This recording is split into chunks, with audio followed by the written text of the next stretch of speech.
Hello আমার ভাই বোনেরা, কেমন আছো তোমরা সবাই? আশা করি সবাই অনেক ভালো আছো। তোমাদের কাছে আবারও নতুন একটি ভিডিও নিয়ে চলে এসেছি। তো আজকে তোমাদের ক্লাস করাবো ক্লাস 10-এর যে সরল সুদের চ্যাপ্টারটা করছিলাম, যেখানে কোষে দেখি 2-এর 16 পর্যন্ত অঙ্ক দিয়ে দিয়েছি। তো যারা যারা 16 এই আগের অঙ্কগুলো দেখোনি তাদের কাছে আমার রিকোয়েস্ট রইলো যে তোমরা আমার এই ভিডিও ডেসক্রিপশনে সমস্ত ভিডিও লিঙ্ক দিয়ে দেবো, তোমরা গিয়ে সেগুলো দেখে নিও, ঠিক আছে? তো চলো 17 থেকে আজকে শুরু করি। রেখা দিদি তার সঞ্চিত অর্থের 10,000 টাকা দুটি আলাদা ব্যাংকে ভাগ করে একই সময়ে জমা দিলেন। একটি ব্যাংকের বার্ষিক সরল সুদের হার 6%, অন্য ব্যাংকটির বার্ষিক সরল সুদের হার 7%। 2 বছর পর তিনি সুদ বাবদ মোট 1,280 টাকা পান। তাহলে তিনি কোন ব্যাংকে কত টাকা জমা দিয়েছিলেন সেটা হিসাব করে দেখি। তাহলে দেখো, টোটাল ছিল তার কাছে 10,000 টাকা। তিনি একটা ব্যাংকে কিছু টাকা রেখেছে, অন্য ব্যাংকে বাকি টাকাটা রেখেছে। এবার প্রথম ব্যাংক বলেছে 6% সুদে টাকা রাখে, আর দ্বিতীয় ব্যাংক 7% সুদে টাকা দেয়। তাহলে এখানে বলেছে তিনি কোন ব্যাংকে কত টাকা রেখেছিলেন সেটা হিসাব করি। তাহলে এখানে একটা জিনিস ধরতে হবে, কি যে ধরি, লেখো, আমি পুরো কথাটা লিখবো না, তোমরা জাস্ট লিখবে, ঠিক আছে? ধরি তিনি একটি ব্যাংকে টাকা রাখেন কত, এক্স টাকা, তো অপর ব্যাংকে টাকা রাখেন, তাহলে তার কাছে ছিল মোট 10,000 টাকা। 10,000 টাকার মধ্যে এক্স টাকা তিনি রেখেছিলেন একটি ব্যাংকে, বাকি টাকা, তার মানে কি হবে, 10,000 থেকে এক্স টাকা বিয়োগ হয়ে যাবে। তাহলে তিনি একটি ব্যাংকে বলেছে 6% সুদে, অপর ব্যাংকটি 7% সুদে 2 বছর টাকা রাখে। তাহলে এখানে দেখো, আমরা সরল সুদের সূত্র জানি কি, আই মানে কি আমরা জানি, সরল সুদ, সুদ সমান সমান কি, P T R by 100। P যেখানে আসল, টি যেখানে সময়, আর হচ্ছে বার্ষিক সরল সুদের হার। তাহলে এখানে লেখো, সুতরাং আসল, আচ্ছা এখানে তাহলে দুটো ব্যাংকের ক্ষেত্রে হলো, তাহলে দুটো ব্যাংক আছে, তাই আমরা কি করব, দুটো ব্যাংকে পাশাপাশি লিখব। আচ্ছা, একটি, আর এখানে অপর ব্যাংকের ক্ষেত্রে। তাহলে লেখো, আসল যা যা পেয়েছে সবগুলো টুকতে হবে। আসল কত পেয়েছে একটি ব্যাংকের ক্ষেত্রে, এক্স টাকা। সময় বলেছে দুটোর ক্ষেত্রেই 2 বছর, লেখো 2 বছর। সরল সুদের হার, তার মানে কি, সময় হচ্ছে টি, আসল হলো পি, আর একটা কি, বার্ষিক সরল সুদের হার আর, তাই তো, লেখো বার্ষিক সরল সুদের হার কত বলেছে, একটার বলেছে 6%, অপরটির বলেছে 7%। তাহলে এখানে আসল লেখো, পি কত হবে, 10,000 বিয়োগ এক্স টাকা। এখানে সময় কত, মানে টি, এর ক্ষেত্রে 2 বছর, সুদের হার কত, এখানে বলেছে 7%, ঠিক আছে? তাহলে আমাকে দেখো, বলেছে 2 বছর পরে দুটো ব্যাংক থেকে আমি টোটাল 1,000 ওই পরিমাণ টাকাটা পাই। তাহলে এই ব্যাংকের ক্ষেত্রে আমি সুদ বার করব, এই ব্যাংকের ক্ষেত্রে সুদ বার করব, দুটো সুদ যোগ করে আমি ওই টাকাটা সমান করব, তাহলে আমি সমাধান করে এক্স এর মান বার করতে পারবো। তাহলে এই ক্ষেত্রে বার করো, আই সমান সমান কী হবে, PT R by 100, P x টাকা, টি 2 টাকা, আর 6/100। আচ্ছা, তাহলে আমরা কাটাকুটি করব না, কেন কাটাকুটি না করে আমরা অঙ্ক করতে সুবিধা হবে, পরে বলছি কি করে সুবিধা হয়। এক্ষেত্রে আই বার করো, 10,000 আসল হচ্ছে 10,000 বিয়োগ এক্স, টি হলো 2, আর হলো 7/100, ঠিক আছে, টাকা। এবার দেখো, এই ক্ষেত্রে সুদ পেলাম এই টাকা, এই ক্ষেত্রে সুদ পেলাম এই টাকা, তাহলে এই দুটো সুদ যোগ করলে আমাকে কত বলেছে, 1,280 টাকা, ঠিক আছে? তাহলে কি লিখবো, প্রশ্ন মতে দুটো সুদ আমি যোগ করব, কি লিখবো প্রশ্ন মতে, এটা গুণ করে দাও, 6 দুগুণে 12x, তাই তো, 12x বাই 100 যোগ, ওটা কি 7 দুগুণে 14, 14-র সাথে এটা গুণ হবে, সরাসরি করে ফেলছি, ঠিক আছে? আচ্ছা, মাইনাস 14x বাই 100 সমান সমান কত বলেছে, 1,280 সমান বলেছে, কেমন? তাহলে এখান থেকে আমরা সমাধান করব, এক্স এর মান বার করব। তাহলে এক্স লসাগু করো 100, কেন কাটাকুটি করে নি, দেখো লসাগুর ক্ষেত্রে আমার সুবিধা হয়ে যাবে, কি করে, এর নিচেও 100, এর নিচেও 100, তাহলে 100 চলে আসলো লসাগু, আর উপরে যা আছে সব যোগ হয়ে যাবে, তাই তো? তাহলে টুকে দাও, 12x প্লাস 14,000 মাইনাস 14x সমান সমান 1280। তাহলে কি পেলাম দেখো, এখান থেকে 12x আছে মাইনাস 14x আছে, তাহলে বিয়োগ করলে কত হয়, মাইনাস 2x হয়, মাইনাস 2x বা প্লাস মানে 1,40,000, তাই তো, সমান সমান কত হচ্ছে, এই 100টা এর সাথে গুণ হয়ে যাবে, দুটো শূন্য হয়ে গেল গুণ হলে। এবার কি হবে, মাইনাস 2x, এটাকে এই পাশে নিয়ে চলে যাব, বিয়োগ 1,40,000 মাইনাস 2 মানে মাইনাস 2 ডিভাইডেড হয়ে যাবে, ভাগ হয়ে যাবে, কেন এখানে গুণ আছে, আমি সরাসরি করে ফেলছি, গুণ করে দিলাম, যেহেতু মাইনাস তাই মাইনাসটাও লিখবো, আর এখানে বিয়োগ করলে কত হয়, দেখ 3টে শূন্য বসে পড়বে। আচ্ছা, তারপরে 0 থেকে 8 বিয়োগ করলে হবে 2, এখানে 3, 4 মানে 1 মাইনাস, তাহলে x সমান কী হবে, মাইনাস মাইনাস কেটে যাবে, 2 দিয়ে কাটলে 6, 6 দুগুণে 12 আর 3টে শূন্য মানে 6-এর পরে 3টে শূন্য, এটা হয়ে যাবে। তাহলে x এর মান পেলাম। x এর মান আমরা কি ধরেছিলাম, তিনি একটি ব্যাংকে রাখে x টাকা আর অপর ব্যাংকে রাখে এত টাকা, তাহলে একটি ব্যাংকের টাকাটা পেয়ে গেলাম 6,000 টাকা, তাহলে অপর ব্যাংকে কত হবে বলো, তাহলে লিখবো কি, একটি ব্যাংকে 6,000 টাকা, অপর ব্যাংকে কি হবে, 10,000 থেকে বিয়োগ হবে, 10,000 বিয়োগ 6,000 কত হবে, 4,000 টাকা, 4,000 টাকা। ঠিক আছে, চলো নেক্সট অঙ্কে দেখো। এবার 18 অঙ্কটা কি আছে, কোনো ব্যাংক বার্ষিক 5% সরল সুদ দেয়, তার মানে এখানে আর পেয়ে গেলাম, তাহলে লেখো আর 5%। তারপর বলেছে দীপুবাবু বছরের প্রথমে 15,000 টাকা জমা দেওয়ার 3 মাস পর 3,000 টাকা তুলে নিলেন। তাহলে দেখো এখানে অনেকগুলো স্টেপ আছে। প্রথম ক্ষেত্রে তিনি কত টাকা জমা দিয়েছিলেন, 15,000 টাকা, তিনি 3 মাস পরে আবার 3,000 টাকা তুলে নিয়েছিলেন। তাহলে এই যে 15,000 টাকা জমা দিয়ে 3 মাস পর লিখবে, 3 মাস পর তিনি 3,000 টাকা তুলে নেন, তাই তো। তাহলে এবার দেখো 15,000 টাকা জমা দিলেন, পুরো 1 বছর কিন্তু 15,000 টাকা খাটায়নি, 3 মাস খাটিয়েছে, 3 মাস পরে 3,000 টাকা তুলে নিয়েছে। তাহলে এই ক্ষেত্রে পি কত পেলাম, 15,000 টাকা। আচ্ছা, টাইম কত পেলাম, 3 মাস। সময় যদি 3 মাস হয়, কেন 3 মাস, এই 15,000 টাকাটা পুরো 1 বছর খাটেনি, 3 মাস পর্যন্ত খেটেছে, 3 মাস পরে আরেকটা অ্যামাউন্ট হয়েছে, ঠিক আছে। তাহলে 3 মাস যদি হয়, তাহলে এখানে 3কে আমরা মাসকে বছরে নেব, 12 দিয়ে ভাগ করলে সেটা বছর হয়ে যাবে, কারণ আমি প্রথমেই বলেছি আগের ক্লাসে বা এখনও, যে সরল সুদের ক্ষেত্রে সময় সবসময় বছরে বার করে করতে হয়। তো সময় পেয়েছি, দেখো এক্ষেত্রে পি হলো 15,000 টাকা, টি পেলাম ওইটা, সুদের হার ওইটাই আছে। তারপরে বলেছে 3 মাস পরে 3,000 টাকা তুলে নিলেন এবং টাকা তুলে নেওয়ার 3 মাস পর, তারা দেখো 3,000 টাকা তুলে নিল, ছিল 15,000 টাকা, এটা হচ্ছে সেকেন্ড, দ্বিতীয় ক্ষেত্রে কি 15,000 টাকা ছিল, 3,000 টাকা তুলে নিল, কত টাকা পড়ে রইল, 12,000 টাকা, 12,000 টাকা ছিল, ঠিক আছে, 3,000 টাকা তুলে নেওয়ার পর 12,000 টাকা ব্যাংকে রয়েছে। তারপরে বলেছে 3 মাস পরে আবার তিনি 8,000 টাকা জমা দিলেন, তাহলে এই যে 12,000 টাকাটা, এটাও পুরো 1 বছর খাটলো না, কত বছর খাটলো বা কত মাস খাটলো, টি কত পেলাম, সেই ক্ষেত্রে এখানেও 3 মাস, তার মানে 3/12 বছর, বুঝতে পেরেছ। তাহলে এই 12,000 টাকাটা 3 মাস ছিল, 3 মাস পরে আবার সে 8,000 টাকা যোগ করেছে।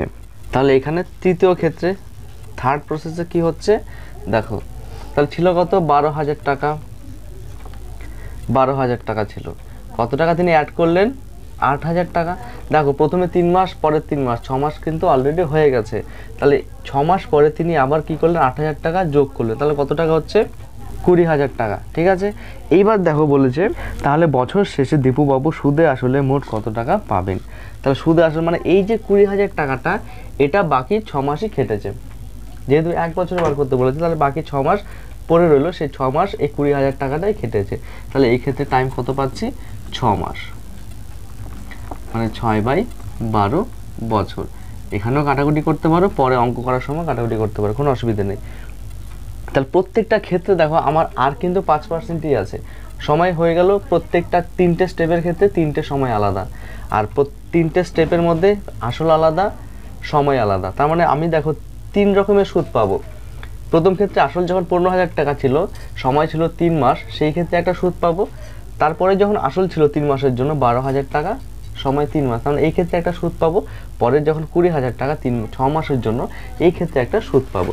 তাহলে এইগুলো কি করব, তোমাকে মোট সুদ আসল বার করতে বলেছে। তাহলে প্রথমে আগে সুদটা বার করে নিই, লিখব মোট সুদ। তাহলে কি হবে, সূত্র জানি কি প্রত্যেকটা ক্ষেত্রে, এই ক্ষেত্রে PTR/100, এর ক্ষেত্রে PTR/100, এই ক্ষেত্রে PTR/100। তাহলে এই ক্ষেত্রে পি কত, 15,000 টাকা প্রথম 3 মাসের ক্ষেত্রে, তাই তো।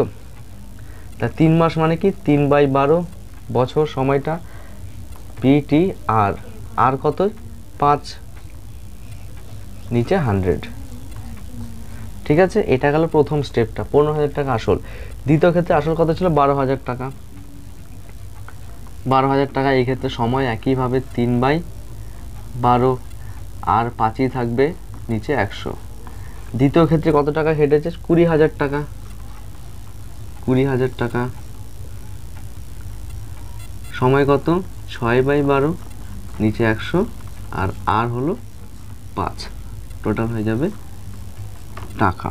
এবার কাটাকুটি করো, এই দুটো শূন্যর সাথে দুটো শূন্য কেটে গেল, 3 দিয়ে 3 4 12, আর কাটাকুটি যাবে, যাবে 2 দিয়ে যাবে, কত হবে, 2 দুগুণে 4, 7 দুগুণে 14, 75। ঠিক আছে, একইভাবে দুটো শূন্যর সাথে দুটো শূন্য কেটে গেল, 3 4 12, 4 দিয়ে কাটলে কেটে যায় পুরো, 3 4 12, 0। কেমন, আচ্ছা। আবার একইভাবে দুটো শূন্যর সাথে দুটো শূন্য কেটে গেল, 6 দিয়ে 6 দুগুণে 12, 2 দিয়ে 100 হলো। তাহলে কি পেলাম দেখো, 5 5 25, 75 আর 5 গুণ করো, 5 5 25, হাতে 2, 5 7 35, 36, 37 যোগ, তাহলে কি হলো, 3 5 15, 150 টাকা, আর এই ক্ষেত্রে 500 টাকা। ঠিক আছে, তাহলে 500 আর একে 600, মানে 650। 650-এর সাথে কত যোগ হচ্ছে, এটাকে দশমিকে নিয়ে নাও, কত হবে, দশমিকে নিলে 2 1 2, 8 দুগুণি 16, 17, 7 দুগুণি 14, 5 দুগুণি 10। ঠিক আছে, তাহলে কত হলো, যোগ করো, 650-এর সাথে 187.5 যোগ করলে কি হয়, দশমিকের সাথে দশমিক যোগ হবে, মানে এখানে দশমিক আছে, শেষে শূন্য আছে, যেমন 0 আর 5 যোগ করলে 0.5 হয়, তারপরে 7 আর 0 যোগ করলে 7ই হয়, তারপর 8 আর 5 যোগ করলে 8 5 13 হয়, হাতে 1, 6 আর 1 7 আর 1 8, মানে 837 টাকা 50 পয়সা। এটা পেলাম আমি, দেখো সুদ। আমাকে বলেছে সুদে আসলে কত টাকা পেয়েছে সেটা। দেখো আমার যখন 15,000 টাকা দিয়ে তিনি আসল শুরু করেছিলেন, সেই ক্ষেত্রে কিন্তু আসল পুরো 1 বছরেই 15,000 টাকা ছিল না। ঠিক আছে, 3 মাস পরে দেখো প্রত্যেকটা আসল চেঞ্জ হয়েছে, তার মানে আসল কিন্তু আমার এক রয়নি, তার মানে আসল কি হবে, তাহলে তার শেষ হয়েছে কত টাকা, 20,000 টাকা শেষ হয়েছে। ঠিক আছে, তাহলে 15,000 টাকা সে 3,000 টাকা তুলে নিল, তারপর আবার 8,000 টাকা যোগ করেছে, তার মানে কত হলো, তার আসল টোটাল হলো সে 20,000 টাকা খাটিয়েছে। ঠিক আছে, তাহলে তার আসল হয়ে যাবে 20,000 টাকা। তাহলে সুদ আসলে কত হবে, 20,000 যোগ 837.5, মানে 20,837.5 টাকা। এটা হয়ে যাবে উত্তর। ঠিক আছে, চলো পরের অঙ্কে করি। দেখো 19-এর অঙ্কটা কি বলেছে, রহমত চাচা একটি বাড়ি তৈরি করার জন্য বার্ষিক 12% সরল সুদের হারে 2,40,000 টাকায় 2,40,000 টাকা ব্যাংক থেকে ধার নেন। ধার নেওয়ার 1 বছর পর তিনি বাড়িটি প্রতি মাসে 5,200 টাকায় ভাড়া দেন। ধার নেওয়ার কত বছর পরে তিনি বাড়ি ভাড়ায় আয় থেকে ব্যাংকের টাকা সুদ সহ শোধ করবেন। দেখো এখানে একটা বুঝতে হবে, তিনি ব্যাংক থেকে যে টাকাটা নিয়েছিলেন সেই টাকাটা 1 বছর পরে, 1 বছর তো তিনি বাড়িটারি করতে সময় নিয়েছেন, তাহলে 1 বছর পরের থেকে বাড়ি ভাড়া দেওয়া শুরু করেছে। তাহলে 1 বছর পরের থেকে বাড়ি ভাড়া শুরু করার পরে যত টাকা পেয়েছে তিনি নিজের থেকে 1 টাকা এক্সট্রা দেননি। ঠিক আছে, যত টাকা পেয়েছে সেই টাকাটা পুরো ব্যাংকে শোধ করে দিয়েছেন। কত বছরে, ঠিক আছে, সেটা বার করতে হবে। তাহলে দেখো ব্যাংক থেকে সে নিয়েছে কত, 2,40,000 টাকা। 2,40,000 টাকা। এখানে আর কত 12%-এ তিনি ধার নেন। তাহলে বলেছে এক বছর পর তিনি বাড়িটি ভাড়া দেন। ধার নেওয়ার কত বছর পরে তিনি টাকাটি শোধ করে? মনে করো ধার নিয়েছে 2,40,000 টাকা, ঠিক আছে, আজকে থেকে ধার নেওয়া শুরু করলো। লিখব কি, ধরি ধার নেওয়ার টি বছর পর তিনি সমস্ত টাকা শোধ করেন। ঠিক আছে, তাহলে দেখো এই টাকাটা যে নিল টি বছর সময় নিয়েছে, তাহলে টি বছরের মধ্যে প্রথম যে এক বছরটা এ তো কোনো সে টাকা দেয়নি। ঠিক আছে, তাহলে এক বছর পরের থেকে তিনি বাড়ি ভাড়া দিয়েছেন, তাহলে টোটালটা হলো আমার টি। তাহলে এক বছরটা তিনি কোনো বাড়ি ভাড়া দেননি, তাহলে এই যে প্রতি মাসে বাড়ি ভাড়া দিয়েছেন এইটা কত বছর পরে পেয়েছেন? এখানে টিটা কত হবে, মানে বাড়ি ভাড়া যে দিয়েছে প্রতি মাসে কত টাকা, 5,200 টাকা। তাহলে এই যে প্রতি মাসে 5,200 টাকা করে সে পেয়েছে বাড়ি ভাড়া থেকে, এইটা কত বছর পেয়েছে? টোটাল হয়েছে আমার টি বছর, প্রথম এক বছর তো বাড়ি ভাড়া দেয়নি, তাহলে এই টাকাটা কত বছর পেয়েছে? T-1। ঠিক আছে, মানে যদি 10 বছর টোটাল টাইম নেয়, এক বছর তো কোনো বাড়ি ভাড়া দেয়নি, তাহলে সে বাড়ি ভাড়া দিয়েছে কত? 9 বছর। বোঝাতে পারলাম? এই যে প্রতি মাসে তিনি 5,200 টাকা করে বাড়ি থেকে ভাড়া নেন, তাহলে এই যে এই টাকাটা তিনি কত বছর পেয়েছেন? T-1 বছর পেয়েছেন। ঠিক আছে, আচ্ছা, তাহলে এই যে মোট টাকাটা পেল, এই মোট টাকাটাই তিনি সুদ আসলে আমার ব্যাংকে শোধ করে দিয়েছে। ঠিক আছে, কিন্তু দেখো এই টাকাটা তো আমি পেয়ে যাব। ঠিক আছে, এটা যেহেতু প্রতি মাসে, তাহলে 12 মাসে আমার কত, 12 দিয়ে গুণ করতে হবে, তাহলে 12 মাসে গুণ দিয়ে মানে এক বছরে পেলাম, আর T-1 বছরে কত সেটা আমি পেয়ে গেলাম, মানে টোটাল টাকাটা আমি পেয়ে গেলাম যে বাড়ি থেকে কত টাকা সে পেলো, আয় করলো। তাহলে এই টাকাটাই তিনি ব্যাংকে শোধ করে দিয়েছে, সুদ আসল সমেত। তাহলে আমাকে দেখতে হবে যে এই যে ব্যাংকের টাকাটা আমার কত টাকা কত বছর খেটেছে? টি বছরই খেটেছে। এই ব্যাংক তো আর এক বছর আমাকে এক্সট্রা দেবে না, যে তুমি বাড়ি করেছো এই জন্য আমি তোমাকে এক বছর ফ্রি দিচ্ছি, দেবে না নিশ্চয়ই। তাহলে আমাকে পুরো টোটাল টিটাই ব্যাংক টাকা নেবে। ঠিক আছে, তাহলে ব্যাংকে টি বছরে আমার কত টাকা সুদ হচ্ছে ব্যাংকে আর কত টাকা আসল, এই যে টাকাটা, এই মোট টাকাটাই মানে ব্যাংকে টি বছরে কত টাকা সুদ হলো আর আসলটা তো অ্যাড হবে, এই সুদ আসলটা আমার কত হবে? এই টাকাটাই তো সুদ আসলটা, বুঝতে পেরেছো? ঠিক আছে, টোটাল এই সুদ আর আসল মিলে টি বছরে কত টাকা সুদ আর আসল হলো, সেই টাকাটাই তিনি টাকা আয় করে শোধ করেছেন। ঠিক আছে, তাহলে আমাদের প্রথম কাজ কি, আমি ব্যাংকে টি বছরে মোট কত টাকা সুদ হয় সেটা বার করব, তাহলে আসলের সাথে যোগ করব, সুদ আসল পেয়ে যাব। বুঝতে পেরেছো? আর এইটা আমি আলাদাভাবে তো বের করে রেখেছি যে বাড়ি থেকে তিনি T-1 বছরে কত টাকা আয় করলেন। ঠিক আছে, তাহলে এখানে সুদ আসল আর এইখানে যে বাড়ি ভাড়ার আয়টা দুটো সমান করলেই আমি টি এর মান পেয়ে যাব। ঠিক আছে, চলো এবার করতে থাকি স্টেপ বাই স্টেপ। দেখো প্রথমে একটু লিখে করতে হবে, তাহলে কি লিখবো, যে ধরি তিনি টি বছরে মোট টাকা শোধ করবেন সুদে আসলে। ঠিক আছে, তাহলে ব্যাংকের ক্ষেত্রে টি টাইম কত পেলাম? T(x) বছর, তাহলে সুবিধা হবে, আমরা যেহেতু সমাধানের অঙ্ক বেশিরভাগ x ধরে করি, তাই টি আমি কত পেলাম, মনে করি x বছর। আচ্ছা, এক বছর লিখবো, যে লেখো যে এক বছর পরে তিনি বাড়ি ভাড়া দেন এবং প্রতি মাসে টাকা পান 5,200 টাকা। ঠিক আছে, তাহলে দেখো তিনি বাড়ি ভাড়ার টাকা পান, কি হবে? টাকা পান লিখেছো T-1 বছর, তিনি বাড়ি ভাড়ার টাকা পান T-1 বছর। এবার বার করো প্রতি মাসে, লেখো প্রতি মাসে ভাড়া পান কত? 5,200 টাকা। প্রতি মাসে তিনি ভাড়া পান 5,200 টাকা। এটা তো আমার T-1 বছর, তাহলে আমাকে এক বছরের প্রথমে বার করতে হবে, তারপরে আমি T-1 বছরে বার করব। তাহলে লেখো এক বছর, তার মানে কি হবে? এক বছরে লেখো এক বছরে ভাড়া পান কত? 12 দিয়ে গুণ করব, 12 টাকা। T-1 বছরে কত হবে? এই টাকাটাকেই T-1 দিয়ে গুণ করব। ঠিক আছে, তাহলে এইটা পেয়ে গেলাম তিনি বাড়ি ভাড়া থেকে মোট এত টাকা পেয়েছেন। আচ্ছা, এই টাকাটাই তিনি ব্যাংকে সুদ আসলে শোধ করেন। তাহলে এইবার আমি ব্যাংকের থেকে সুদ কত, সুদ আসল কত সেটা বার করব। লেখো তাহলে সুদ বার করো, আই PTR/100, পি হচ্ছে এখানে 2,40,000 টাকা, টি এখানে x, আর হলো 12/100। এই 100-এর সাথে দুটো শূন্য কেটে যাবে, গুণ করতেও পারো না করতেও পারো, কারণ কাটাকুটি করতে সুবিধা হবে, গুণটা করবো না, রেখে দেবো। তাহলে কত পেলাম, দুটো শূন্য গুণ এক্স গুণ 12, এটা হলো আমার সুদ। ঠিক আছে, তাহলে এটা যদি সুদ হয় তাহলে আমার আসল কত হবে, এটা হচ্ছে আসল, তাহলে টোটাল সুদ আসল কত হবে, এই সুদ আসলটা এটার সাথে সমান করব, তাহলে সুদ আসল কত, এর সাথে আরেকটা যোগ হয়ে যাবে, ডাইরেক্ট করে ফেলি। হ্যাঁ, সুদ আসল, সুদ আসল। তাহলে দেখো সুদ কত পেলাম, এই টাকাটা হলো আমার সুদ। তাহলে এবার আমি সুদ আসল বার করব, লেখো সুদ আসল কি হবে, এই সুদের সাথে আসল যোগ হয়ে যাবে, যোগ এটা x গুণ 12, মানে এটার সাথে এটা যোগ হয়ে গেল।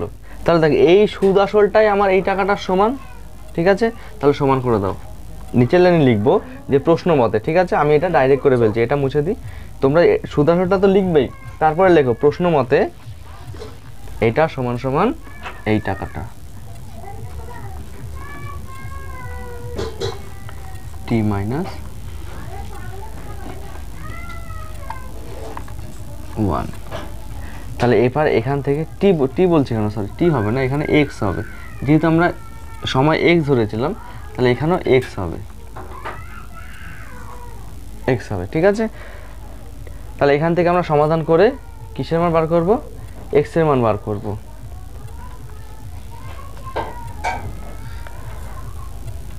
আচ্ছা দেখো এখানে কি দুটো শূন্য আছে, তো এখানে 12 আছে, কি করব আমরা অঙ্কটাকে ছোট করার জন্য কমন নিয়ে নেব, এখান থেকে কমন নিলে আমরা এখানে কাটাকুটি করতে পারবো, যেহেতু এটা যদি গুণ থাকতো তাহলে আমরা এই পাশ আর এই পাশ কেটে দিতাম, যেহেতু যোগ আছে তাই তো এইভাবে আলাদাভাবে কাটা যায় না, তাই এখান থেকে আমরা কমন নিয়ে নেব। দেখো 12 কমন যাচ্ছে, এখানে 12 আছে তাই 12টা কমন নিলাম, 12 কমন গেল, তার সাথে এখানেও দুটো শূন্য আছে, এখানেও দুটো শূন্য আছে, তার মানে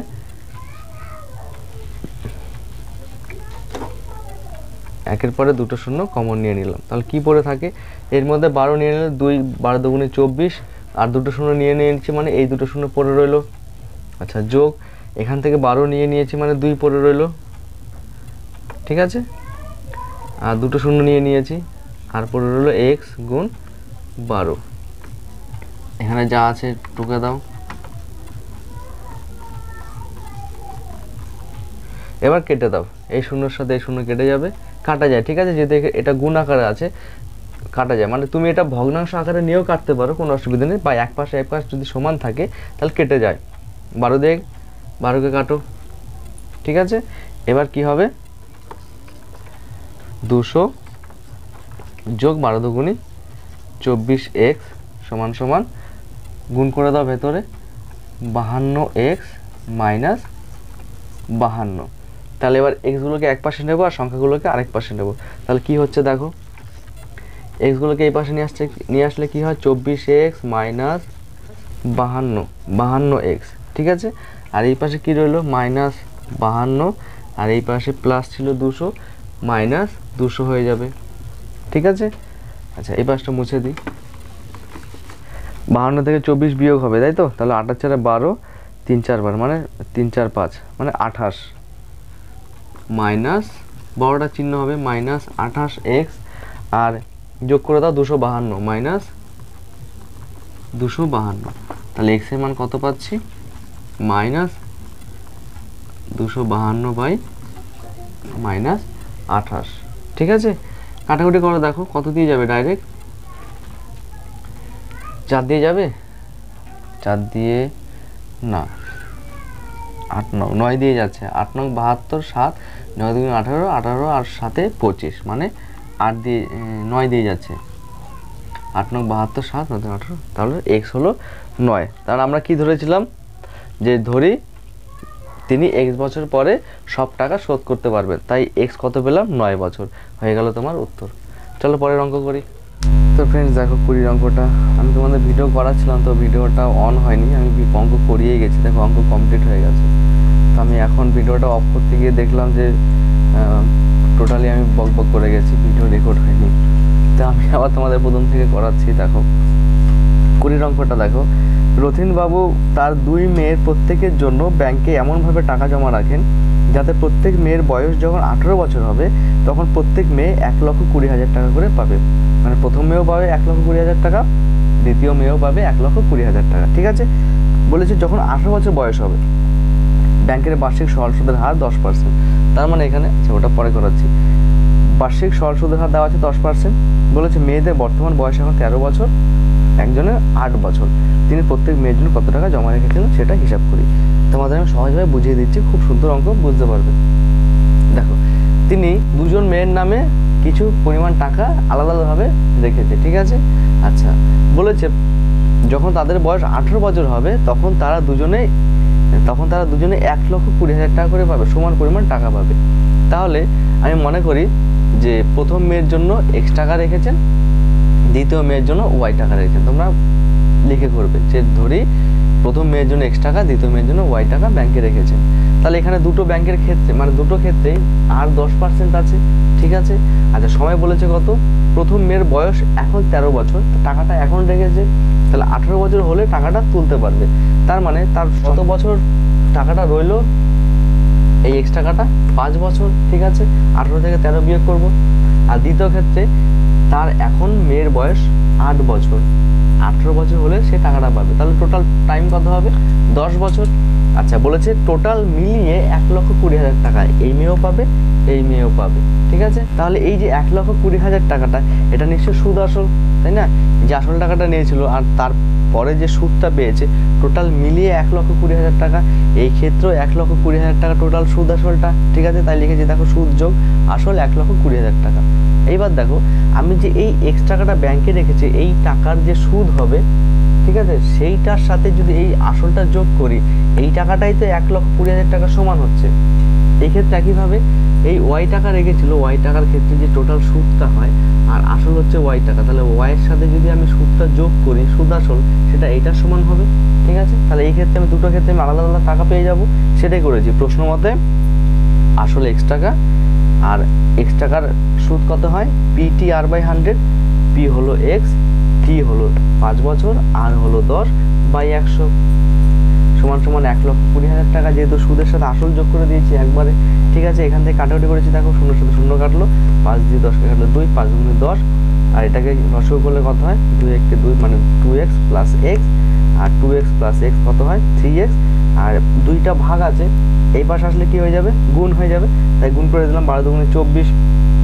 ঠিক আছে, তা এবার এক্সট্রা মান বার করব, 3টা কি হয়ে যাবে, এটার সাথে গুণ আছে, এটার সাথে ভাগ হয়ে যাবে, সেটাই করলাম। 24,000কে 3 দিয়ে ভাগ করলে 8, 3 × 8 = 24, এই যেখানে করেছি 8, তাহলে x = 80,000 টাকা। বোঝা গেল? ঠিক আছে, 3 × 8 = 24 আর 4টে শূন্য বসে পড়লো। এই ক্ষেত্রে একইভাবে করেছি, দেখো আসলের সাথে সুদ যোগ করে দিয়েছি, PT/100, এখানে T কত 10 বছর, আর কত 10%/100, তাহলে PT/100 আর আসল যোগ হয়ে সুদ আসল হয়ে গেল, আর এটাই সুদ আসল মানে 1,20,000 টাকা। এবার এই ক্ষেত্রে 10 10 100 মানে কেটে দিয়েছি, y আর y প্লাস করলে 2y = 1,20,000 টাকা। তাহলে y = দুইটা ভাগ হয়ে যাবে, তাহলে কত হবে, 6 × 2 = 12, 4টে শূন্য মানে 60,000 টাকা। হয়ে গেছে উত্তর। তারপর প্রথম মেয়ের ক্ষেত্রে তিনি রেখেছিলেন 80,000 টাকা, দ্বিতীয় মেয়ের ক্ষেত্রে তিনি রেখেছিলেন 60,000 টাকা। ঠিক আছে, অঙ্ক এটা হচ্ছে কমপ্লিট। ঠিক আছে, তো ফ্রেন্ডস আজকে ভেবেছিলাম 21-এর শর্ট কোশ্চেনগুলো করাবো, কিন্তু যেহেতু সময়ের জন্য করাতে পারলাম না, তো আজকে 20 পর্যন্ত থাক, 17, 18, 19, 20, আর পরের দিন একবারেই 21 আর যে 22-এর শর্ট কোশ্চেনগুলো আছে সেগুলো আমি তোমাদের একবারে একটা ক্লাসে করিয়ে দেবো। তো ফ্রেন্ডস ভিডিও যদি ভালো লাগে তোমরা অবশ্যই সাবস্ক্রাইব করে পাশে থাকা বেল আইকনকে অন করে দেবে, যেন আমি ভিডিও ছাড়ার সাথে সাথে তোমাদের কাছে নোটিফিকেশন চলে যায়। তো আজকে এই পর্যন্ত, আবার দেখা হচ্ছে পরের নেক্সট ক্লাসে, ততক্ষণে ভালো থেকো।